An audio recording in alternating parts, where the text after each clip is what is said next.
IG level का आदमी defrauded by this investment scam. उसके बाद एक बहुत ही बड़ा अभी अवधूत साठे का स्कैम हुआ।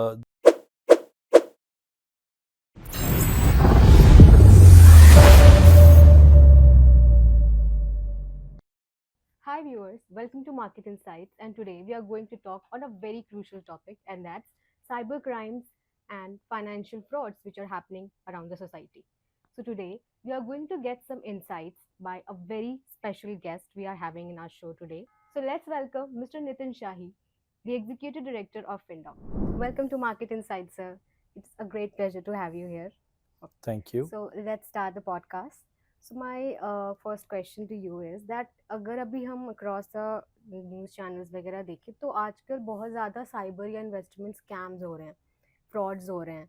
इवन चाहे वो 8 करोड़ का स्कैम हो या 600 करोड़ का स्कैम हो, इवन अगर सोशल मीडिया में अगर हम देखें तो फिन इन्फ्लुएंसर्स काफ़ी ज़्यादा आ चुके हैं। व्हाट्सएप चैनल्स हैं, टेलीग्राम है, वहाँ पे इन्होंने ग्रुप चैनल्स बना रखे हैं जहाँ पे वो टिप्स शेयर करते रहते हैं इन्वेस्टर्स को लेके कि आप इस स्टॉक में इन्वेस्ट करो, ये करो, वो करो। तो एज अ लीडर आपका क्या व्यू पॉइंट है इस पे? इसके अंदर देखो, साफ सी बात है कि इन्वेस्टमेंट एक ऐसा एरिया है जो किसी भी वेल्दी नॉन वेल्दी आदमी को अट्रैक्ट करता है। जी। और जब भी कोई ऐसा कोई व्हाट्सएप पे या किसी भी सोशल मीडिया साइट पर अगर कोई भी रेफरेंस आता है तो ज़रूरी है कि उसकी ड्यू डिलिजेंस की जाए। जी। ड्यू डिलिजेंस के लिए बहुत लंबे चौड़े कोई एस्पेक्ट्स ऐसे भी नहीं है कि आदमी कर नहीं सकता। हम्म। सेबी की वेबसाइट्स हैं, एक्सचेंज वेबसाइट्स हैं, रजिस्टर्ड इन्वेस्टमेंट एडवाइजरी के सेबी सर्टिफिकेट्स इशू करता है। तो जब भी आप किसी की भी सलाह लेते हैं, इंश्योर करें कि वो रजिस्टर्ड एनालिस्ट है और उसकी बात अकेला सोशल मीडिया पे ही नहीं, हम्म। और भी तरीकों से उसको एनालाइज किया जाना चाहिए। ऑन टॉप ऑफ इट, अभी आपने 8 करोड़ के स्कैम की बात करी, मैं हैरान हूँ। एक इतने आईजी लेवल का आदमी defrauded by this investment scam.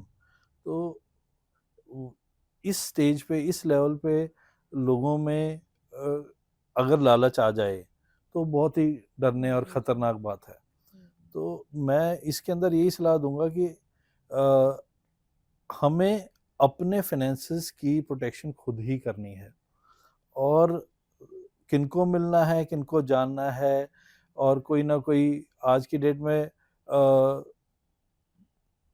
आपको किसी की ड्यू डिलिजेंस करनी इतनी मुश्किल नहीं थी जी। आईजी जी। रैंक के आदमी के लिए। हम्म।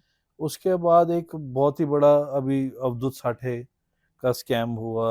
स्कैम कहो, जो मर्जी कहो, वो एक एक दिन का नहीं, वो कई सालों से, 2 ढाई सालों जी। से चलता आ रहा वो था। एक्चुअली एक कोर्स चला रहे थे, हाँ, वो एक कोर्स चला रहे ट्रेडिंग थे। प्लेटफॉर्म के बारे में एडवाइजरी दे रहे थे। जी। तो आज किस तरह वो उसका, अगर मैं एक वर्ड यूज़ करूं, भांडा फूटा, तो वो भांडा फूटा कि लोगों ने जाकर के कंप्लेंट्स करी जी। सेबी को। जी।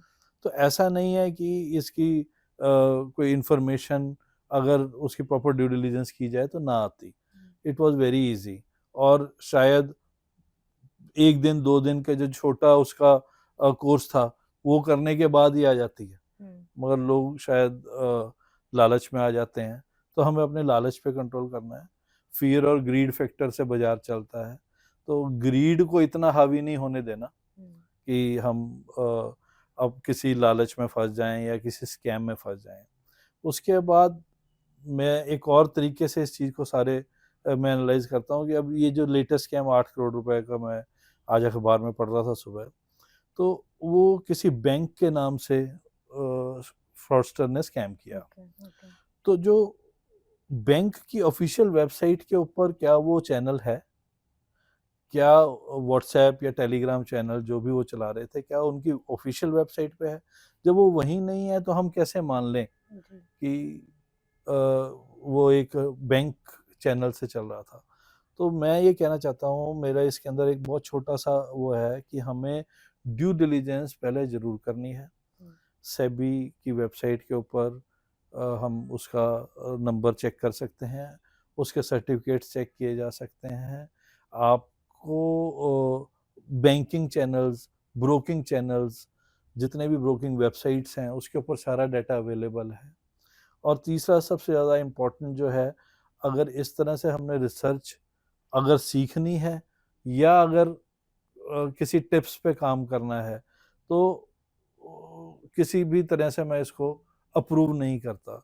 तो मार्केट रिकमेंडेशन अगर आनी चाहिए तो वो किसी सोर्स, ऐसे सोर्स से हो जो कोई समझदार हो, जो कोई जिसको सेबी ने या किसी भी रेगुलेटरी अथॉरिटी ने अप्रूव किया हो। ओके, नेक्स्ट क्वेश्चन की ओर बढ़ते हैं। तो अगर अभी हम जो अपकमिंग जनरेशन को देखें, इफ वी से जेन जीज, तो वो अभी मार्केट में आ रहे हैं, या फिर अगर कोई नया भी है जिसको स्टॉक मार्केट इन सब चीज़ों के बारे में लेनी है जानकारी, तो अगर मैं कहूँ तो उनको कहाँ से वो चीज़ें सीखनी चाहिए बेसिकली? अगर किसी ने सीखना है तो कितने ही अब तो कई यूनिवर्सिटीज़ कोर्सेज रन कर रहे हैं, और कितने ही अच्छे इंस्टीट्यूट्स, आईएम जैसे, आईएसबी जैसे, एनआईएसएम, एनएससी भी रन करता है, बीएससी कई सर्टिफिकेशन कोर्सेज रन करता है। तो बहुत ही ऐसे जगह हैं जहाँ पे आप फॉर्मल एजुकेशन भी ले सकते हो, अंडरस्टैंडिंग भी ले सकते हो, और यूट्यूब एक अच्छा माध्यम है, अनलेस एंड अनटिल आप उसको, जो उस चैनल को चला रहा है वो उसकी आप उसकी ड्यू डिलिजेंस करो कि क्या वो किस तरह का, उसका खुद का अर्निंग पैटर्न क्या है, क्या नहीं है। अभी जितने लेटेस्ट स्कैम्स मैं देख पा रहा हूँ उनमें एक बड़ा कॉमन पैटर्न है कि लोग खुद ट्रेडिंग लॉस कर रहे हैं और एजुकेशन में 5-5, 600 करोड़ रुपए कमा रहे हैं। तो अगर इस चीज को हम बाद में एनालाइज करने के बजाय पहले भी एनालाइज किया जा सकता है। जी जी जी। तो लाइक ऑथेंटिक सोर्स रिसर्च करने के बाद ही किसी पे ट्रस्ट कर सकते हैं हम। एक, हाँ, और उसके बाद मैंने आपको कुछ एक एरियाज भी ऐसे बताए जहाँ पे आप ऑथेंटिकली आपको डाटा मिलता है। बहुत बुक्स हैं, आप उससे रेफर कर सकते हो। बहुत इंस्टीट्यूट्स हैं जो ऐसे कोर्सेज रन कर रहे हैं। इवन सर अगर अभी की बात करें, जो ऑलरेडी मार्केट में हैं लोग, जो इन्वेस्टर्स हैं, जैसे कि अभी आपने जो स्कैम की बात करी, तो उसमें वो ऑलरेडी यहाँ वो किसी से सीख रहे थे, वो एक प्लेटफॉर्म था ऑनलाइन कोर्स, तो उसमें वो स्कैम्ड हो गए लोग। तो इसी तरह अभी ऑलरेडी जो इन्वेस्टर्स हैं, तो वो काफ़ी सारी ब्रोकिंग कंपनी या कोई सर्विस प्रोवाइड करती है, वो सिखाती है, तो पता चल जाता है कि आप उनसे सीख रहे हो। But in at the and अगर मुझे जानना है कि मैं इन्वेस्टर हूँ, तो वो मुझे सही गाइडेंस दे रहा है कि नहीं, वो जो मुझे बता रहा है वो सही है कि नहीं, एट द एंड वो मुझे चेक करना है, तो फिर उसके लिए मैं क्या करूँ?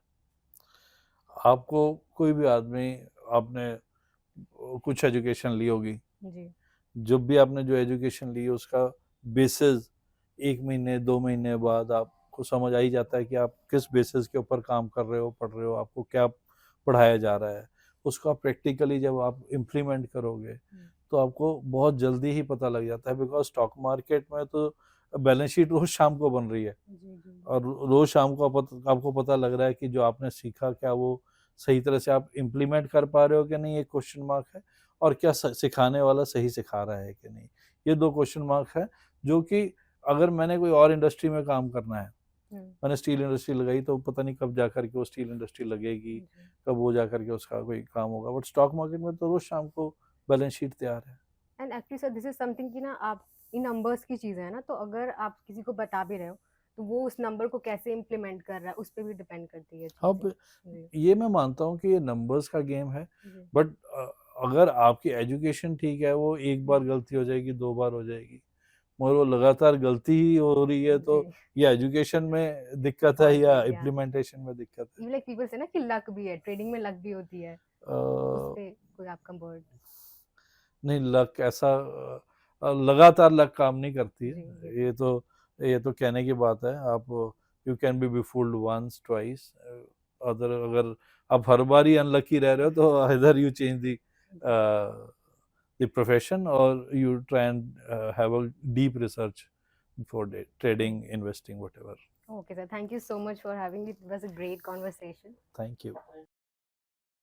Investments in the securities market are subject to market risk. Read all the related documents carefully before investing.